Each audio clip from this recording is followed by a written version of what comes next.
Praise the Lord. இயேசு கிறிஸ்துவின் சந்ததியாராக இருக்கிற சகோதரர்கள் யாருக்கும் இயேசுவின் நாமத்தினால் அன்பின் வாழ்த்துக்கள். இந்த நாளும் கூட நம்ம ஆன்லைனில் கூடும்படி தேவன் கிருபை செய்திருக்கிறார்.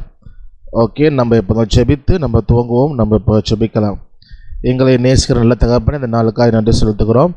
இந்த மட்டுமாக அநேக காலையை கற்றுக்கொண்டு வந்திருக்கிறோம். உம்முடைய கிருபைக்காக நன்றி அப்பா. இன்னும் கூட ஒரு சில காலையை கற்றுக்கொண்டு இருக்கிறோம். அதை கற்றுக்கொள்வதற்கு புரிந்து கொள்வதற்கு வேண்டிய ஞானத்தையும் கிருபையும் நீங்கள் ஒவ்வொருவருக்கும் தரும்படி ஜெபிக்கிறோம். எங்களை தாழ்த்தி ஒப்புக் கொடுக்கிறோம். இயேசுவின் நாமத்தில் ஜெபிக்கிறோம் நல்ல தகப்பனே. ஆமேன், ஆமேன், ஆமேன். ஓகே, ஸோ நம்ம எப்போதும் டிவோஷன் பார்த்து தான் போவோம் இல்லையா? ஸோ இன்றைக்கி கூட நம்மளுடைய டிவோஷனை பார்த்து நம்ம கிளாஸ்க்குள்ளே போகலாம். சிஸ்டர் ஷீலா நம்மத்தில் இருக்கிறாங்க. அவங்க கர்த்தருடைய வார்த்தையை பகிர்ந்து கொள்வாங்க. கர்த்தருடைய நாமம் மகிமைப்படுவதாக. நம்ம கடந்த வாரங்களிலே புத்தியுள்ள ஆராதனை என்றால் என்ன, எதை எப்படி செய்ய வேண்டும் என்பதை குறித்து பார்த்திருக்கிறோம். அதிலே நம்ம பார்த்தோம், புத்தியுள்ள ஆராதனை என்பது நாம் சபையாக, அதாவது இயேசு கிறிஸ்துவின் சரீரமாகிய நாம் கூடி வரும் பொழுது மாத்திரம் செய்கிறது ஆராதனை அல்ல, அல்லது பாடல் பாடுவது மட்டும் ஆராதனை அல்ல.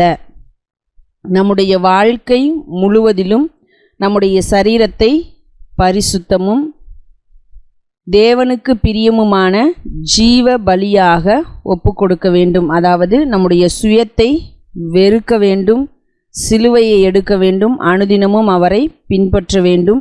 விசேஷமாய் நம்முடைய ஆசை இச்சைகளை சிலுவையில் அறைந்தவர்களாக காணப்பட வேண்டும். இல்லை என்று சொன்னால் நாம் இன்னும் புத்தியுள்ள ஆராதனையை செய்யாதவர்களாகத்தான் காணப்படுகிறோம் என்பதை ஞாபகத்திலே வைத்து கொண்டவர்களாய் புத்தியுள்ள ஆராதனை செய்வதற்கு தேவன் நமக்கு கிருபை செய்யும்படியாக பிரயாசப்படுவோம். அவரிடத்தில் கிருபையை கேட்டு பெற்றுக்கொள்ளுவோம்.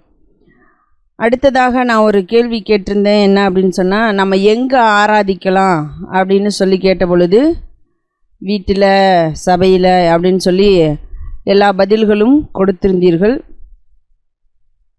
நம்ம எங்கே வேண்டுமானாலும் தேவனை ஆராதிக்கலாம். அதாவது இப்போ நம்ம புத்தியுள்ள ஆராதனை அப்படின்றது என்னன்னு பார்த்துட்டோம்.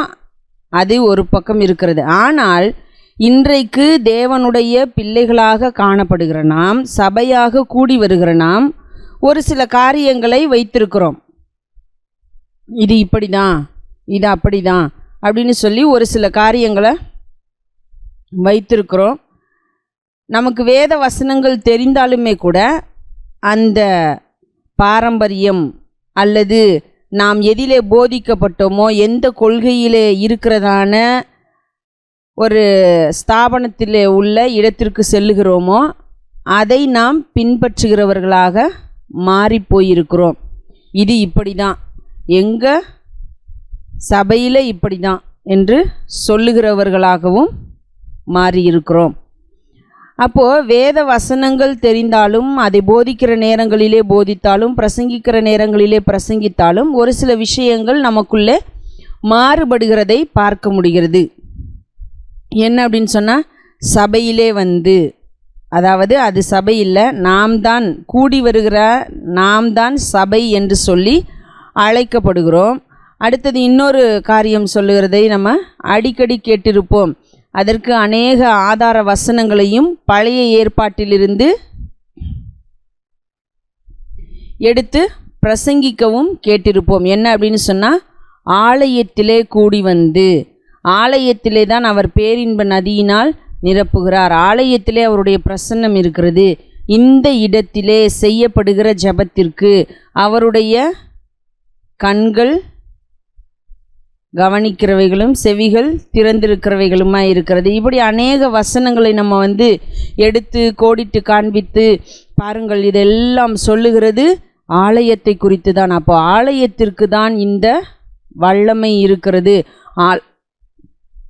நாம் எங்கே ஜெபித்தாலும் அது நல்லது தான். ஆனால் ஆலயத்தில் ஜெபிக்கும் பொழுது, ஆலயத்தில் நாம் ஒரு காரியத்தை செய்யும் பொழுது அதற்கு அதிக வல்லமை இருக்கிறது என்று நம்புகிறோம்.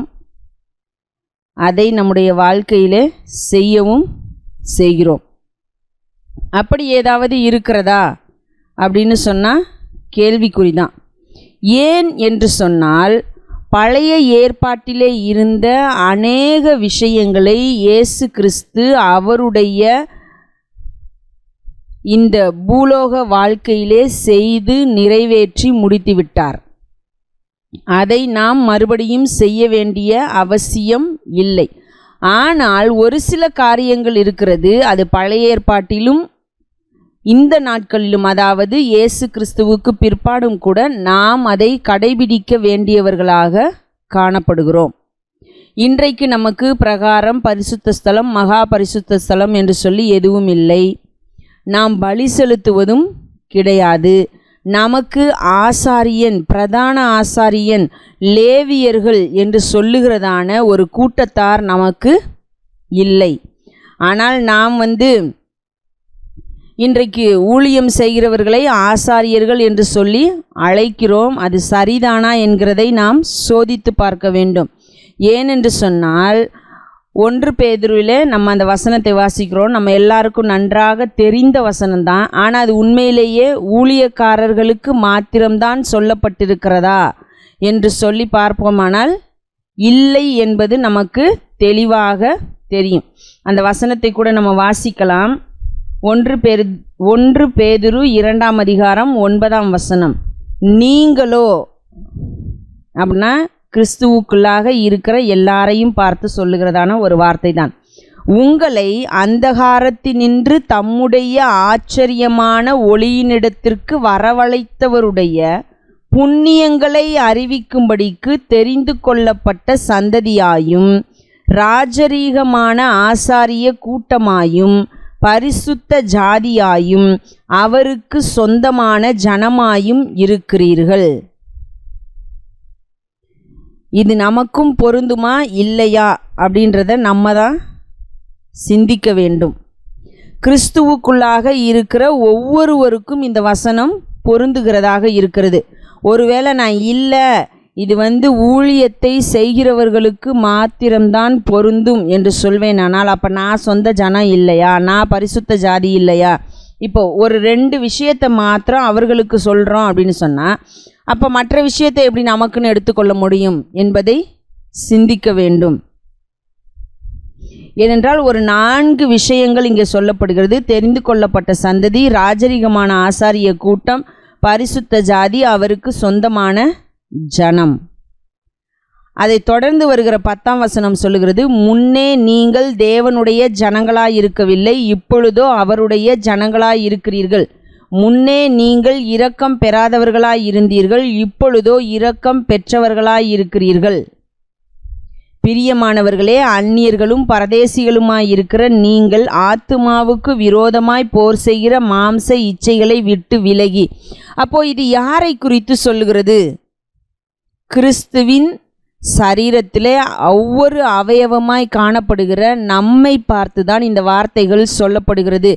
ஏதோ ஒரு கூட்டத்தாருக்கு மாத்திரம் இது சொல்லப்பட்ட வார்த்தை அல்ல என்பதை புரிந்து கொள்ள வேண்டும். ஏன் என்று சொன்னால், நம் எல்லாருக்கும் ஒரு கட்டளை கொடுக்கப்பட்டிருக்கிறது. அவரை குறித்து நாம் அறிவிக்க வேண்டும், அவரை குறித்து நாம் மற்றவர்களிடத்தில் சொல்ல வேண்டும், அவரை குறித்து நாம் எல்லாருக்கும் அறிவிக்க கடமைப்பட்டவர்களாக காணப்படுகிறோம். இங்கேயும் அதை தான் பார்க்கிறோம். அவருடைய புண்ணியங்களை அறிவிக்கும்படிக்கு அவர் நம்மை எப்படி அழைத்தார், அவர் நம்மை எப்படி தெரிந்து கொண்டார், அவர் எப்படிப்பட்டவராய் இருக்கிறார், அவர் யார் என்பதை சொல்லும்படிக்கு நாம் அழைக்கப்பட்டவர்களாக காணப்படுகிறோம். அப்போ ஆலயத்திலே மாத்திரம்தான் என்று சொல்லுகிற விஷயமும் இல்லை. இன்றைக்கு ஆசாரியர் என்று சொல்லுகிற, லேவியர் என்று சொல்லுகிற, பிரதான ஆசாரியன் என்று சொல்லுகிற ஒரு கூட்டம் தனிப்பட்ட கூட்டம் இல்லை என்பதையெல்லாம் நாம் புரிந்து கொள்ள வேண்டும். அன்றைக்கு தேவன் ஆசாரிய ஊழியத்தை வைத்திருந்தார். அதிலேயும் ஆசாரியர்கள் எல்லாரும் எல்லா வேலையும் செய்துவிட முடியாது. பிரதான ஆசாரியன் என்று சொல்லி அவர்களிலிருந்து ஒருவர் தேர்ந்தெடுக்கப்பட வேண்டியதாக இருந்தது. ஏன் இன்றைக்கு இன்னொரு விஷயத்தை கூட நாம் சிந்தித்து பார்ப்போமே. லேவியர்கள் என்று சொல்லுகிறார்கள். யார் லேவியர்? ஆசாரியர் என்று சொல்லிக் கொள்ளுகிறார்கள். யார் ஆசாரியர்? ஆனால் பிரதான ஆசாரியன் என்று சொல்லி யாரையும் இன்றைக்கு சொல்லுகிறது இல்லை. ஏன் இல்லை? ஆசாரியர் இருக்கும் பொழுது, லேவியர் இருக்கும் பொழுது பிரதான ஆசாரியர் ஏன் இல்லை? லேவியரும் ஆசாரியரும் யார்? லேவியர் என்று சொல்லப்படுகிற முழு கோத்திரத்திலே இருந்தவர்கள் எல்லாம் தேவனுக்கென்று தெரிந்தெடுக்கப்பட்டவர்களாக இருந்தார்கள். ஆனால் அந்த லேவியர் கோத்திரத்திலே இருந்தவர்கள் எல்லாரும் எல்லா காரியத்தையும் செய்ய முடியாது. ஆசாரிய ஊழியம் செய்வதற்கு என்று பரிசுத்த ஸ்தலத்திற்குள்ளும் மகா பரிசுத்த ஸ்தலத்திற்குள்ளும் காரியங்களை செய்வதற்கு என்று தெரிந்தெடுக்கப்பட்டவர்கள் ஆரோனுடைய சந்ததியாக இருந்தார்கள்.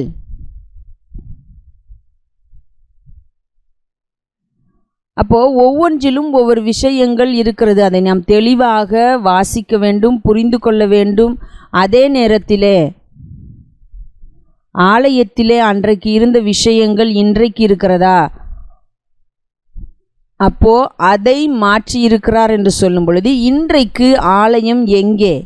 ஆலயம் எது? அன்றைக்கு ஆலயம் என்று சொல்லி ஒவ்வொரு ஊரிலும் அவர்கள் ஆலயத்தை வைத்து கொள்ள முடியாது. ஒரே ஒரு ஆலயம்தான், அது எருசலேமில் மாத்திரம்தான் இருந்தது. முக்கியமான 3 பண்டிகைகளுக்கு அவர்கள் அங்கே வந்தே ஆக வேண்டும். மற்ற நேரங்களிலே பாவம் செய்கிற வேலைகளிலே, பலி செலுத்துகிறதான வேலைகளிலே, அதே நேரத்திலே அவர்களுடைய தசம பாகங்களை கொடுப்பதற்காக, காணிக்கைகளை செலுத்துவதற்காக, இப்படி என்று பல்வேறு காரியங்கள் இருந்தது. அப்பொழுது அவர்கள் தங்களுடைய குடும்பங்களோடு வந்துவிட்டு செல்லுகிறதான காரியங்கள் இருந்தது. அப்படி என்று சொன்னால் இன்றைக்கு நமக்கு எங்கே அந்த ஒரு ஆலயம் இருக்கிறது? அப்படிப்பட்ட ஆலயம் ஏதாவது இருக்கிறதா? இல்லை என்று சொன்னால் இன்றைக்கு ஆலயம் என்பது எது என்பதை நாம் சிந்திப்போம். ஆசாரியர்கள் என்று சொல்லுகிறவர்கள் இன்றைக்கு இல்லை, லேவியர்கள் என்று சொல்லுகிறவர்களும் இல்லை, பிரதான ஆசாரியனும் இல்லை. நாம் எல்லாரும் ராஜரீகமான ஆசாரிய கூட்டம், தெரிந்து கொள்ளப்பட்ட சந்ததி, பரிசுத்த ஜாதி, அவருக்கு சொந்தமான ஜனங்கள். நாம் எல்லாரும் அவரை குறித்து அறிவிக்க கடமைப்பட்டவர்களாக இருக்கிறோம். அடுத்த வாரத்தில் அந்த ஆலயத்தை குறித்ததான காரியங்களை சிந்திப்போம். ஆலயம் என்பது எது? நமக்கு எங்கே ஆலயம் இருக்கிறது என்பதை நாம் சிந்தித்து தேவனுடைய நாமத்தை மகிமைப்படுத்துகிறவர்களாக காணப்படுவோம். தேவன் தாமே நம்மோடு கூட இருப்பாராக. ஆமென். ஓகே, யூடியூப்பில் ஒரு சீரீஸ் பாட்டு போடுறாங்க, நான் கேட்ட ரொம்ப நல்லா இருந்தது. நீங்களும் அதை பாருங்கள். யூடியூப்பில் லைட் ஹவுஸ் ரெக்கார்ட்ஸ்னு யூடியூப் சேனல் இருக்குது. லைட் ஹவுஸ் அப்படின்னு சொல்லிட்டு அந்த சேனலில் தலைமுறைகளின் சங்கீதம் அப்படின்ற சீரீஸில் பழைய ரொம்ப வருஷத்துக்கு பழமையான பாடல்கள்லேருந்து இன்றைக்கி வரை கேட்குற நிறைய சீரீஸ் எபிசோட் மாதிரி போட்டிருக்குறாங்க, 1 2 3ன்னு. ரொம்ப பிரயோஜனமாக நல்லாயிருக்கு, பிரயோஜனமாக இருந்துச்சு. நீங்களும் தலைமுறையில் சங்கீதம் அப்படின்னு போட்டிங்கன்னா வரும், சரியா? அதனால் கேளுங்க. ஒரு 5 டேஸ்க்கு முன்னாடி இது போட்டிருந்தாங்க, 6 டேஸ் முன்னாடி. அதில் இயேசுவின் குடும்பம் ஒன்று உண்டு அந்த பாட்டு போட்டிருந்தாங்க. நான் ரொம்ப சின்ன வயசுல எப்போ அடிக்கடி பாடுற பாட்டாக இது, ரொம்ப பிடிக்கும். அது பாடவும் இன்றைக்கி தான் கேட்டேன், நேற்று கேட்டேன். நேற்றுலேருந்து மைண்டில் அது ஓடிட்டுருக்கு. ஓகே, சரி. நம்ம இன்றைக்கி லெசனுக்குள்ளே போகலாம். Yes, okay. நம்ம இன்றைக்கி கார்ட்ஸை பற்றி பார்க்க போகிறோம். ஏன்னா கார்டு ரொம்ப முக்கியம் என்னென்னா நம்ம இப்போ இப்போ பாட்டு பாடுறாங்க அப்படின்னா நம்ம என்ன வாசிக்கிறோம்னா கார்ட்ஸ் தான் வாசிக்கிறோம். ஒரு பாட்டுக்கு கார்ட்ஸ் தான் வாசிக்கிறோம். அப்போது கார்டு ரொம்ப முக்கியமானதாக இருக்கிறனால அதான் வாசிக்கிறோம். அப்போ அது எப்படி வாசிக்கணும், என்ன ஏதுன்றதை நம்ம டீட்டெயிலாக தெரிஞ்சுக்கிட்டால் தான் நம்ம கரெக்டாக அதை வாசிக்க முடியும். சரி, கார்டுனா என்ன அப்படின்னா, ஒரு கீக்கு மேற்பட்ட அதிகமான, அதாவது 2 3 4 அந்த மாதிரி எத்தனை கீஸ் இருந்தாலும் சரி, அதை ஒரே நேரத்தில் அமர்த்தி ப்ரெஸ் பண்ணி வாசிக்கிறது தான் நம்ம கார்ட்ஸ் அப்படின்னு சொல்லுவோம். கார்ட்ஸ் அப்படிங்கிறது ஒன்றுக்கும் மேற்பட்ட கீஸை நம்ம ப்ரெஸ் பண்ணி வாசிப்போம். எவ்ரி டைம் நம்ம ப்ரெஸ் பண்ணுறப்போ 3 4 கீஸை ப்ரெஸ் பண்ணி அப்படியே தான் வாசிப்போம். இப்போ நார்மலாக மெலடி வாசிக்கிறப்ப எப்படி வாசிப்போம் அப்படின்னா, நம்ம சிங்கிள்ஸுக்கு இப்போ ஸ்கேல் வாசித்தோம் இல்லையா, அதுபோல் சிங்கிள்ஸுக்கு நோட்டாக வாசிப்போம். எங்கேயாவது ஒரு 2 நோட் வாசிப்போம். But all to the end நம்ம வந்து டபுள் நோட்ஸ் 3 நோட்ஸ் வாசிக்க மாட்டோம். ஸோ அப்போ மெலடின்னு சொல்கிறப்போ நம்ம வந்து இந்த நோட்ஸ் சிங்கிளாக வாசிக்கிறது நம்ம சொல்லுவோம். எங்கேயாவது 2 நோட்டு வாசிப்போம் சேர்த்து கூட. சரி, ஸோ அதை மெலடி அப்படின்னும். இது போல் கார்ட்ஸ் இருக்குது இல்லையா, ஒன்றுக்கு மேற்பட்ட 2 3. சொல்லுங்கள். நோட்ஸை தான் கார்ட்ஸ்ன்னு சொல்கிறோமா? நோட்ஸை வந்து நம்ம கார்ட்ஸ்னு சொல்கிறது இல்லை. நோட்ஸ் அப்படிங்கிறது வந்து சிங்கிள்ஸ் 7 நோட்ஸ் இருக்கு இல்லையா. ஆமாம், ஆக்சுவலாக கார்ட்ஸ்னு சொல்கிறப்ப நம்ம இப்போ ஸ்கேல் இருக்கு இல்லையா, இப்போ சி மேஜர் ஸ்கேலில் வந்து ஒரு 7 நோட்ஸ் இருக்குது, CDFGAB. ஆனால் கார்ட்ஸ் பிடிக்கும் பொழுது அந்த 7 நோட்ஸையும் நம்ம வாசிக்க மாட்டோம், ஒரு சிலதை மட்டும்தான் ப்ரெஸ் பண்ணுவோம். ஆனால் எக்ஸ்ட்ரா புது நோட்ஸ்லாம் கிடையாது, நம்ம ஏற்கனவே பார்த்த நோட்ஸ்க்குள்ளே தான் வரும். சரியா? ஸோ அப்போ வந்து நோட்ஸில் ஒரு சிலதை மட்டும் வாசிப்போம். அப்போ கார்ட்ஸ் அப்படிங்கிறது நீங்கள் கேட்ட மாதிரி மேபி அப்படி கூட சொல்லலாம். நோட்ஸ் இருக்கிறது தான் சொல்ல போகிறோம். பட் எல்லா நோட்ஸையும் வாசிக்காமல் சில இதை மட்டும் ப்ரெஸ் பண்ணுவோம். அது என்னென்னு பார்க்க உங்களுக்கு புரிஞ்சிடும். ஓகே, ஸோ அப்போ வந்து இதை ஹார்மனி அப்படின்னு கார்டு. ஏன்னா ஹார்மனினா எல்லாம் சேர்ந்து கரெக்டாக ஒரே நேரத்தில் அது இசைவாக பாடுறது. அதே போல் அந்த 3 இல்லை 4 5 எத்தனை நோட்ஸாக இருந்தாலும் சரி, அதை ஒரே டைமில் ப்ரெஸ் பண்ணி ஒன் சவுண்டாக வரும் பொழுது கேட்குறதுக்கு நல்லாயிருக்கும். அதோட பாடலோடு இருக்கிறப்ப ரொம்பவே அது இனிமையாக நமக்கு வந்து இருக்கும். ஓகே, ஸோ நம்ம எப்படி ஸ்கேல்ஸில் வந்து 2 பார்த்தோமோ அதே போல் கார்ட்ஸ்லேயும் 2 பார்ப்போம், மேஜர் கார்ட்ஸ், மைனர் கார்ட்ஸ்.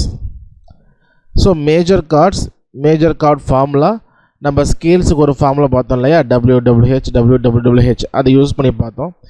ஆனால் கார்ட்ஸுக்கு வந்து நம்ம லெட்டர் யூஸ் பண்ண போகிறதில்ல, நம்பர் தான் யூஸ் பண்ணுவோம். ஸோ என்ன நம்பர்னால் 135. ஸோ இந்த நம்பர் தான். ஸோ மேஜர் கார்ட்ஸுடைய ஃபார்முலா என்ன அப்படின்னா 135. ஸோ இந்த 135 வச்சு தான் நம்ம எல்லா மேஜர் ஸ்கேலையுமே என்ன பண்ணலாம், எழுதிடலாம் ரொம்ப ஈஸியாக. ஓகே, ஸோ அப்போது இந்த 135 எப்படி கண்டுபிடிக்கிறது அப்படின்னா, இப்போ சி மேஜர் கார்டு எடுத்துக்கோமே. ஸோ இப்போ எத்தனை மேஜர் கார்டு இருக்குது அப்படின்னா 12 நோட்ஸ் இருக்குது இல்லையா. அப்போ 12 மேஜர் ஸ்கேல், 12 மைனர் ஸ்கேல். அப்போ 12 major chords, 12 minor chords. So அப்படி இருக்கும். அப்போ 12 மேஜர் கார்டு இருக்கும். ஓகே, முதல்ல சி மேஜர் கார்டுக்கு வந்து நம்ம எப்படி வந்து அது கன்ஸ்ட்ரக்ட் ஆகுது, என்ன நோட்ஸ் வரும், 135 எப்படி அப்ளை பண்ணுறது அந்த ஃபார்முலாவை. ஓகே, ஸோ இப்போ சி மேஜர் ஸ்கேலோடைய நோட்ஸை வந்து நான் மேலே எழுதியிருக்கிறேன். அந்த 8 நோட்ஸ் CDEFGABC. சி மேஜரில் ஃப்ளாட்டு ஷார்ப்பு எதுவுமே வராது. கீழே நோட் சீக்வன்ஸ் நம்பர்னால் வரிசையாக எழுதுறது, அவ்வளோதான். ஸோ சியில் 1ல் ஆரம்பித்து 1 2 3 4 5 6 7 8. இது ஃபிங்கர் நம்பரில் நம்ம ஃபிங்கர் நம்பர் தனியாக பார்ப்போம் இல்லையா. ஸோ அதனால் ஃபிங்கர் நம்பர் இருக்கும். ஸோ நோட் சீக்வன்ஸ் நம்பர்னால் ஜஸ்ட் நோட்டை வந்து 1 2 3ன்னு கவுண்ட் பண்ணுறோம், அவ்வளோதான். ஓகே, ஸோ நீங்கள் கவுண்ட் பண்ணுறப்போ 1 C தான் 1. அப்போ 1லேருந்து வரிசை எடுக்கிறப்போ 1 2 3 4 5 6 7 8 ஒன்றுக்கும் ஒரு நம்பர் கொடுத்துட்டோம் அப்படின்னா, இதில் 1 3 5ல் என்னென்ன வருதோ அதுதான் சி மேஜர் கார்டில் நம்ம வாசிப்போம். 1ல் பார்த்தீங்கன்னா C, 3ல் E, 5ல் G, 1 3 5. அப்போ CEG. ஓகே, அப்போ சி மேஜர் கார்டுடைய நோட்ஸ் என்ன அப்படின்னா CEG. Note number 135, finger number 1 2 3. Okay, so ஒன்றா கட்ட விரல் சியில் இருக்கணும், செகண்ட் விரல் ஈயில் இருக்கணும், தேர்ட் விரல் ஜியில் இருக்கும். ஸோ அந்த ஃபிங்கர் நம்பர் இருக்கு இல்லையா 1 2 3, இது நீங்கள் இப்படியே பிடிச்சி பழகுங்க. ஏன் அப்படின்னா சில பேர் கேட்பாங்க, ஏன் 1 2 3 தான் பிடிக்கணுமா, 135 அது கூட நம்ம 135 நோட் நம்பர் மாதிரியே ஃபிங்கர்லேயும் 135 கட்ட விரல் சியில், தேர்ட் ஃபிங்கர் ஈயில், அப்புறம் சுண்டு விரல் வந்து ஜியில். ஸோ இந்த மாதிரி பிடிக்கலாமே அப்படின்னு கேட்பாங்க. அதுவும் பிடிக்கலாம், தப்பு இல்லை. பட் எதுக்காக நம்ம 1 2 3 ஃபிங்கர் நம்பர் யூஸ் பண்ணுறோன்னா, நமக்கு லேட்டராக ஃப்யூச்சரில் சஸ்கார்டு வாசிக்கணும், மைனர் 7th இது போல் போகிறப்ப நாங்கள் 4 5 ஃபிங்கர்ஸ் நம்ம கண்டிப்பாக யூஸ் பண்ணோம். அப்போ இப்போயே நம்ம ஸ்ட்ரெச் பண்ணி பழகிட்டோம் அப்படின்னா நமக்கு ரொம்ப அட்வான்டேஜாக ஹெல்ப்ஃபுல்லாக இருக்கும். ஸோ அதனால தான் இந்த ஃபிங்கர் நம்பரே நான் ஃபாலோ பண்ண சொல்கிறேன், சரியா. ஸோ அப்போது சி மேஜருடைய நோட்ஸ் என்னென்னா, சி மேஜர் கார்டுடைய நோட்ஸ் என்னென்ன அப்படின்னா CEG. இந்த 3 நோட்டையும் ஒரே நேரத்தில் ப்ரெஸ் பண்ணோம், சரியா. ஓகே, ஸோ ஃபிங்கர் நம்பர் 1 2 3 அதையும் நீங்கள் எழுதிக்கோங்க. Okay okay. ஸோ இதை வந்து நம்ம ரூட் கார்டு அப்படின்னு சொல்லுவோம். இந்த சிஇஜி இருக்கு இல்லையா, ரூட் கார்டு, அதாவது சி முதல்ல வச்சு இஜி ரூட் கார்டு அப்படின்னு சொல்லுவோம், ஞாபகம் வச்சுக்கோ. ஓகே, நெக்ஸ்ட் டி மேஜருக்கு பார்ப்போம். டி மேஜருக்கு எப்படி பார்க்குறேன்னா அதே ஃபார்முலா 135 ஞாபகம் வச்சுக்கணும். டி மேஜர் ஸ்கேல் எழுதிட்டு note number, note sequence number, just டியில் 1ல் ஆரம்பித்து 1 2 3 4ன்னு வரிசையாக நம்ம ஒரு நோட்டுக்கும் ஒரு நம்பர் கொடுத்துடலாம். ஸோ அப்படி பார்க்குறப்போ 1ல் என்ன இருக்குது, டி இருக்குது. 3ல் என்ன இருக்குது, எஃப் ஷார்ப் இருக்குது. 5ல் என்ன இருக்குது, ஏ இருக்குது. அப்போது D F sharp A, D F sharp A. So அதான் டி மேஜர் கார்டுடைய நோட்ஸ். நோட் நம்பர் 135 எல்லா ஸ்கேலுக்கும் 135 தான் வரும். Finger number 1 2 3. ஸோ 1 2 3 இது finger number. So root chord D F sharp A 135 1 2 3. எஃப்என்னா ஃபிங்கர் நம்பர், என்என்னா நோட் நம்பர். ஸோ ஞாபகம் வச்சுக்கோ. E major chord formula 135. Okay, so இப்போ இ மேஜருக்கு என்ன வரும், இ மேஜர் கார்டுடைய நோட்ஸ் என்ன வரும் சொல்லுங்க பார்ப்போம். E G sharp B. Okay, நீங்கள் பார்த்து கூட சொல்லலாம். E G sharp B. ஏன்னா 135 அப்படின்னா 1ல் இ இருக்குது, 3ல் ஜி ஷார்ப் இருக்குது, 5ல் பி இருக்குது. அப்போ E G sharp B.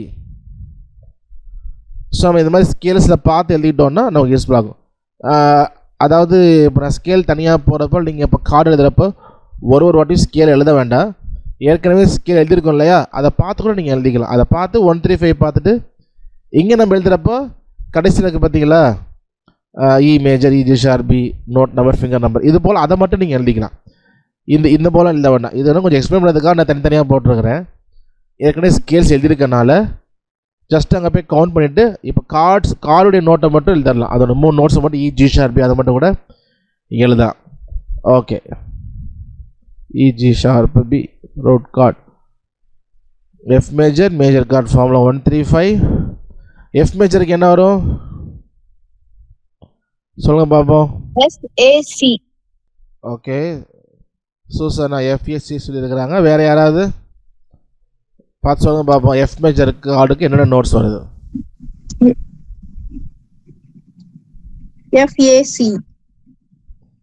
FAC.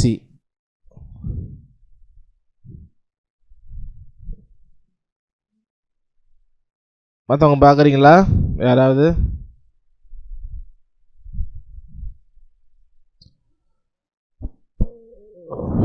Okay, நம்ம அதை பார்த்துடலாம். ஆன்சர் இல்லை நான் இன்னும் நெக்ஸ்ட் ஸ்லைடு போகலை, அதான் அப்படி இருக்குது. அதாவது போன இது பார்த்து சொல்லணும், இப்போ பார்க்காம சொல்லணும், அந்த மாதிரி. Okay, so F major scale அதோடைய நோட் நம்பர். ஓகே, எஃப் தான் 1, ஏ வந்து 3ல் இருக்குது, சி வந்து 5ல் இருக்குது. அப்போ FAC. ஸோ சூசனாவும் டெனிட்டாவும் சொன்னது கரெக்ட். நம்ம ஸ்கேல்லேருந்து பார்த்தா ரொம்ப ஈஸியாக தான் இருக்கும், ரொம்ப கஷ்டமாக இருக்கான்னு நினைக்கிறேன். சரி, அப்போ ஜி மேஜருக்கு என்ன வரும்? GBD. ஓகே, GBD கரெக்டாக. அப்போ GBD எழுதிக்கோங்க. ஸோ அப்போ G major, A major, B major எழுதிக்கோங்க. இது என்ன சி ஷார்ப் மட்டும் பார்ப்போம். ஸோ டி ஃப்ளாட் மேஜரில் 135னா D flat F A flat. Okay, so ஏற்கனவே ஸ்கேல்ஸ் எழுதிருப்பீங்க, அதனால் ரொம்ப ஈஸியாக பார்த்து எழுதிடலாம். 135 அதை மட்டும் பார்த்து எழுதிடணும். சரியா? ஸோ 12 மேஜர் ஸ்கேல் நம்ம FG வரைக்கும் பார்த்துட்டோம் இங்கேயே. சரியா? So D flat or C sharp எது நீங்கள் எழுதினாலும் ஓகே தான். சரியா? ஸோ நான் ஃப்ளாட் போட்டோன்னா அப்போ டி ஃப்ளாட் தான் போடணுமா அப்படி இல்லை. இல்லாட்டி ஒன்று பண்ணுங்கள், எழுதும் பொழுது 17 எழுதிருங்க. ஆக்சுவலாக சி ஷார்ப்புக்கு தனியாக, டி ஃப்ளாட்டுக்கு தனியாக. ஏன்னா சில இடத்துல நம்ம சி ஷார்ப் யூஸ் பண்ணால் டி ஃப்ளாட் மட்டும் யூஸ் பண்ணுவாங்க. ஸோ அதனால் நம்ம ரெண்டுமே தெரிஞ்சுக்கிறது நல்லது. அதனால் மொத்தம் 17 வரும், அதாவது 12 வரும் notes, 7 natural notes, 5 sharp notes. அந்த ஷார்ப்புக்கு இன்னொரு நேம் ஃப்ளாட், ஸோ 5 ஃப்ளாட். அப்போது CDEFGAB இந்த 7 நோட்ஸ், சாரி இந்த 7 கார்டு எழுதணும். அப்புறம் C sharp, D sharp, F sharp, G sharp, A sharp இந்த 5. அப்புறம் D flat, E flat, G flat, A flat, B flat. ஏற்கனவே நம்ம கேஸ் எழுதியிருப்போம். ஜஸ்ட்டு நீங்கள் பார்த்து 1 3 5 ரவுண்ட் பண்ணிவிட்டு இது போல் ஒரே ஷீட்டில் டேபிள் மாதிரி போட்டு எழுதிருக்கு. நம்ம ரிலேட்டிவ் மெனடிக்கு எதுவும் இல்லையா, அந்த மாதிரி போட்டு எதுனாலும் ஓகே தான். சரியா? ஸோ அப்படி எழுதிருக்கேன். அசைன்மெண்ட் திருப்பி சொல்றீங்க, சரியா கேட்கல நெட்வொர்க்னால. ஓகே. ஸோ அசைன்மெண்ட் வந்து 2 அசைன்மெண்ட்டு நாளைக்கு நான் குரூப்பில் அப்டேட் பண்ணுவேன். ரைட்டிங் அசைன்மெண்ட் இருக்குது, வீடியோ அசைன்மெண்ட் இருக்குது. ரைட்டிங் என்ன அப்படின்னா, இப்போ நம்ம F வரைக்கும் பார்த்துருக்குறோம். மீதி இருக்கிற எல்லாத்துக்குமே அந்த காலுடைய நோட்ஸ் என்ன, ஏ மேஜருடைய காலுடைய நோட்ஸ் என்னன்னு எழுதணும். அப்படி எழுதும் பொழுது 7 natural note, 5 sharp, 5 flat, so 17 மொத்தம் வரும். 12 தான் நோட்ஸு. ஆனால் ஷார்ப்புக்கு நம்ம C ஷார்ப் ஆர் D ஃப்ளாட்னு சொல்லுவோம் இல்லையா, ஸோ அப்போ ஷார்ப் ஃப்ளாட் தனியாக எழுதிருங்க, அப்போ 17 வரும். சரியா? ஏன்னா சில இடத்துல ஃப்ளாட் மட்டும்தான் யூஸ் பண்ணுவாங்க. ஸோ அதனால் ரெண்டையுமே தெரிஞ்சுக்கிறது நல்லது. ஸோ அப்போ 17 எழுதணும். சரியா? ஸோ 12 தான், 5 ஃப்ளாட்டையும் சேர்த்து 17 கார்ட்ஸ் எழுதுகிற மாதிரி இருக்கும். சரியா? ஓகே. ஸோ அதனால் அது வந்து நீங்கள் எழுதிடுங்க. வாசிக்கிறது வந்து ஒரு நிமிஷம், நான் வீடியோ இருக்குன்னு நினைக்கிறேன், இருந்தால் நான் அந்த வீடியோ ப்ளே பண்ணி காட்டுறேன். ஓகே. ஸோ அசைன்மெண்ட் வந்து 12 மேஜர் கார்ட்ஸ் தான். பட் நம்ம எக்ஸ்ட்ரா 5 சேர்க்கறனால 17 வரும் உங்களுக்கு. பட் 17 மேஜர் கார்ட்ஸ் கிடையாது, 12 தான். C sharp or D flat, அப்போ அதுக்கும் நம்ம எழுதுறதுனால 17 வரும். ஸோ அது மாதிரி எழுதிடுங்க. அதே போல் 12 மேஜர் கார்டும் ப்ளே பண்ணணும். ஸோ எப்படி ப்ளே பண்ணணுன்னா நான் சொல்கிறேன். ஸோ இப்போ இந்த மாதிரி நீங்கள் டேபிள் போட்டு எழுதிக்கலாம்.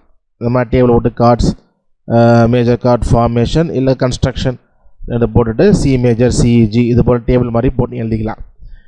F வரைக்கும் பார்த்துருக்கோம். ஸோ அப்படியே கீழே கண்டினியூ பண்ணிடலாம். ஓகே. ஸோ அதே போல் அசைன்மெண்ட்டு, ரைட்டிங் அசைன்மெண்ட்டில் இன்னொன்று இருக்குது, sound match. So sound match நம்ம இனிமேட்டு வர எல்லா கிளாஸ்லேயும் வந்துக்கிட்டே இருக்கும். சரியா? ஸோ எல்லா கிளாஸ்லேயும் வரும். ஸோ அதனால் மறந்துட தொடர்ந்து பண்ணிட்டே இருக்கணும். ஓகே. ஸோ நம்ம வந்து FRG வந்து ஏற்கனவே பண்ணிட்டோம். ஸோ இதில் வந்து அதை எழுதியிருக்கிறேன், ஸோ பண்ண வேண்டாம். ஸோ GRA, ARB, BRC இது 3 தான். சில பேர் ஃபுல்லாகவே பண்ணியிருந்தீங்க, ஃபுல்லாகவே பண்ணியிருந்தவங்க இப்போ ஓகே விட்டுருங்க. ஸோ 4 மட்டும் பண்ணியிருந்தவங்க மீதி 3 வந்து இந்த வாரம் வந்து பண்ணிடுங்க. சரிங்களா? ஓகே. ஸோ அப்போ இது வந்து 15 எக்ஸசைஸ் தான். ஸோ 20 இருக்குது, 15 தான். GRA, ARB, BRC. ஸோ அது மட்டும் எழுதி எனக்கு வந்து பர்சனலாக வாட்ஸ்அப்பில் அனுப்பிடுங்க. ஓகே. ஸோ இப்போ அசைன்மெண்ட் எப்படி வாசிக்கிறதுன்னு பாருங்கள். ஸோ ஃபஸ்ட்டு நமக்கு ஃபிங்கர் வந்து இப்போ C மேஜர் அப்படின்னா CEG அதை வந்து ப்ரெஸ் பண்ணி பார்த்துட்டு நல்லா ஃபிங்கர் நமக்கு நோட்ஸ் தெரியணும். C மேஜர்னால் டக்கு நமக்கு நோட்ஸ் ஞாபகம் வரணும். F மேஜர்னால் FAC அப்படி ஞாபகம் வரணும். அந்த மாதிரி நம்ம தரவாக இருக்கிறதுக்கு முதல்ல ஜஸ்ட்டு இது போல் வாசிக்கணும்.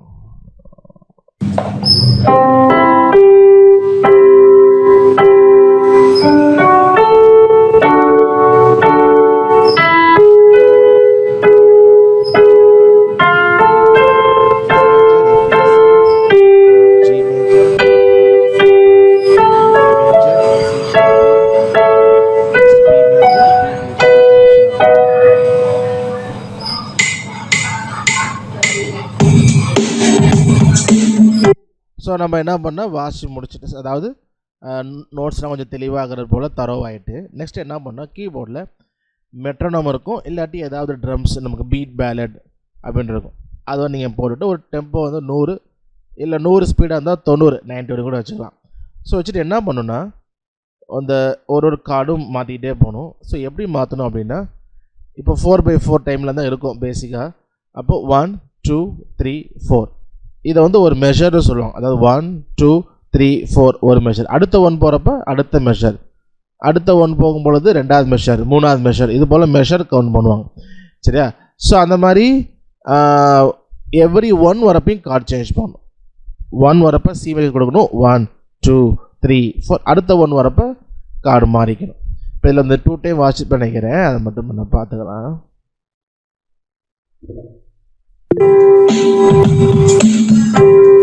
Two times watch. 1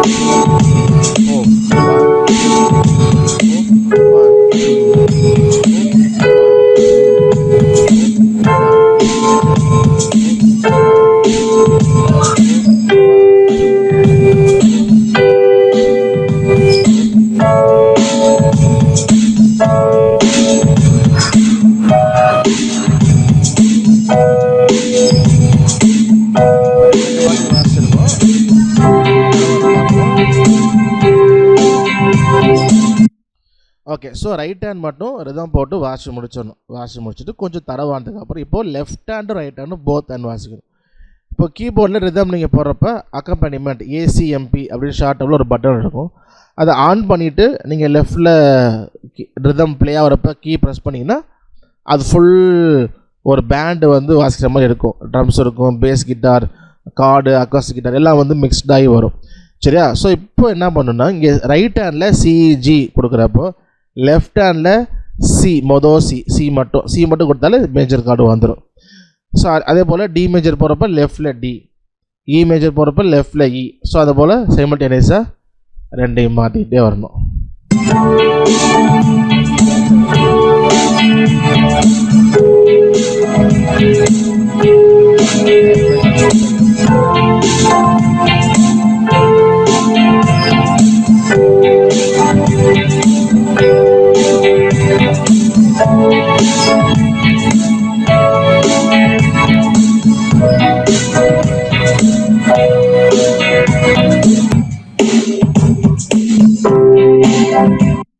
okay, so final exercise இது என்ன அப்படின்னா, அதாவது right handle CEG full card பிடிக்கிறது போல் left ஹேண்ட்லேயுமே CEG full chord.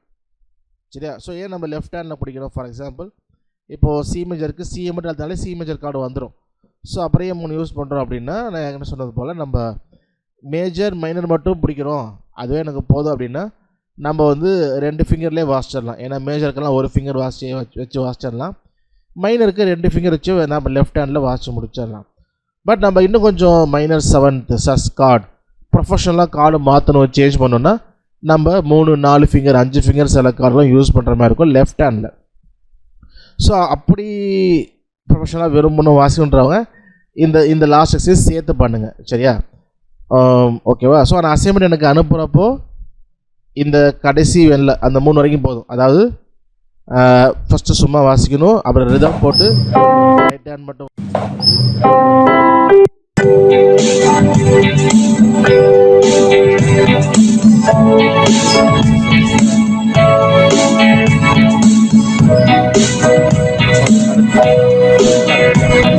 Right hand.